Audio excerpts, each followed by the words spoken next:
I stopped Tom for a minute because you know I like factory tours, right? Lowcountry Pavers, I am on site. Tom's already out of time.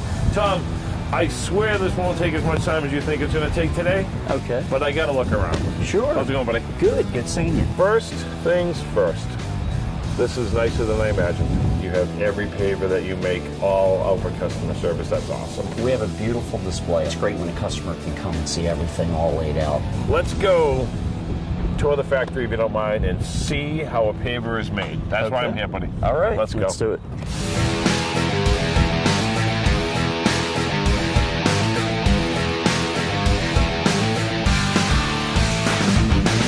All this C right here is sold pavers. It's all sold. You gotta love that, no? That's good. Look at him smiling. You can smell the money right there. These are expensive pallets. Yeah. And we can't use any pallet because they have to work with our equipment because it's fully automated. Everything in the yard is sitting on a pallet. Hundreds of thousands of pallets a year. Hundreds of thousands of pallets. Yes. They're cleaning out the...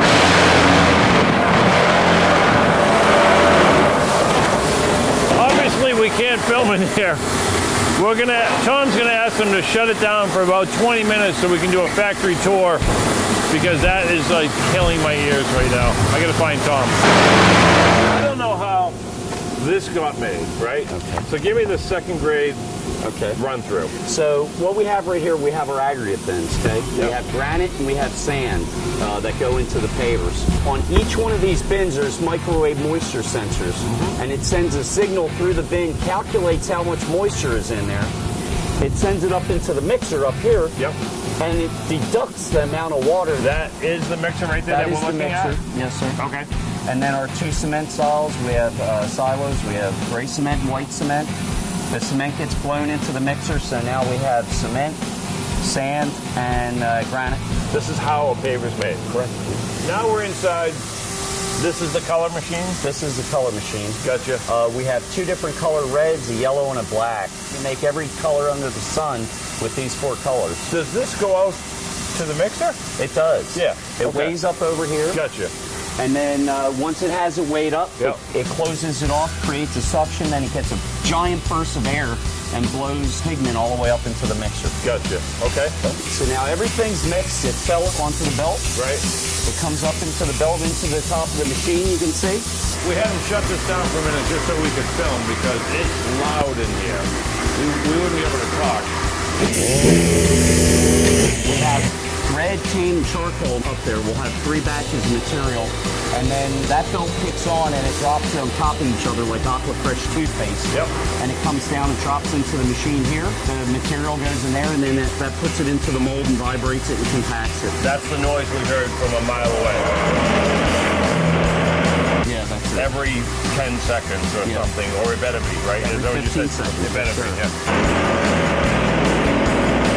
Hey, because you can be in your office a mile away and know that means look at ourselves as the Mercedes of pavers. Yeah. So we do a double vibration, but you can see that difference. They can know nothing about concrete, but they can look at my product and tell my product's a better product. But physically, my product's heavier too because it's denser because we double vibrate and we can pack longer. The product comes out of the machine and it comes down here, gets put on a transfer. Yep. And then goes over to this rack where it fills the rack with the product. When an entire rack is filled, it moves forward. So a new rack, empty rack can come this way. When it moves forward, it signals the robot to come get it and bring it into the kiln. This is like fresh off the mill. Yeah. This is like just came out. Wow, it's cold. It feels like it's wet, but you said you could take this right now and stand on it too. Yeah, you can. It's already almost a paver. Right. So next step, this feeds by itself. The robot knows, hey, it's full. Come and get it. Yes. It's called a finger cart. Okay. Now, what it does is when it takes green product, the new product, and puts it into the kiln, while it's in there, they punch into the computer what they want to package. And this is really cool too. This thing knows where it's stored and it goes in and it can disappear in there for 10 minutes. It moves all the racks around and then gets the product that they want and it brings it out here, the finished product, the dry product, and puts it on this track to be packaged. And then when it puts it on this track to get packaged, it goes back down and move up here, and it'll go get the green. And it'll take that in and get another rack of dry stuff, bring it back out, and it just does this all day long. I didn't think making a paver had so much robotics to it, and now that you just explained it all, it has to. Yeah. You can't do this by hand. No. You know what I mean? It'd be impossible. All right, so where's the oven? Okay. The kiln is 2/3 of the building, and we can hold about 3 days worth of production in the kiln.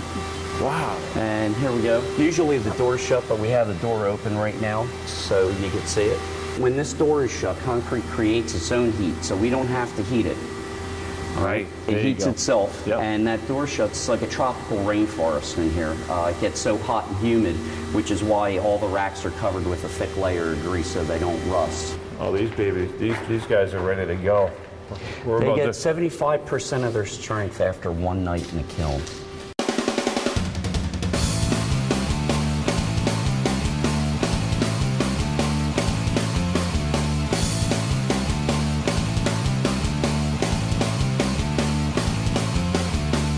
So this is the dry side. This is the finished product. The finger card drops it off here, sends it up here, and they move down, and then as they unload, the empty racks get loaded with green product to go into the, so it's a closed loop system. So this gets offloaded, comes down here onto the line. This is a QC line where we have 1 or 2 guys looking at the product to check the quality of it. I saw guys here earlier standing here, and honestly, checking every one of them. They're checking for any defect. Really? Because our product, when you buy Lowcountry Paver, you're buying a pallet of perfect pavers.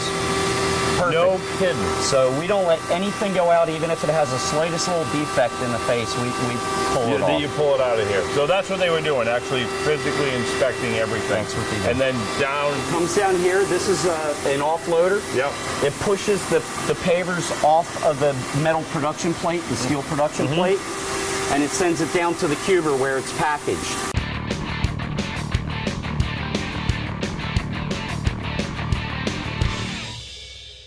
This is a really neat operation to watch over here too, because it puts them into a pattern and spins them and turns them, puts them into a square, loads them up, drops them on the pallet like you see over there. Yep.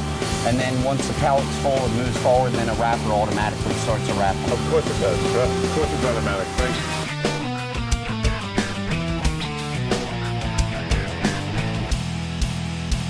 So that's cool. I appreciate it. So we're going to just hang around and watch moving parts for a while. You can go back to your job for a while, and then we are going to a cookout. All right. Looking forward to it. I don't know what's more exciting, the plant watching pavers being made or the cookout. It's like a 50-50 to me right now. Not going to lie. We're going to have fun at the cookout. Yeah, we are. Love it. This is awesome, Tom. Get a nice company going, brother. Thank you.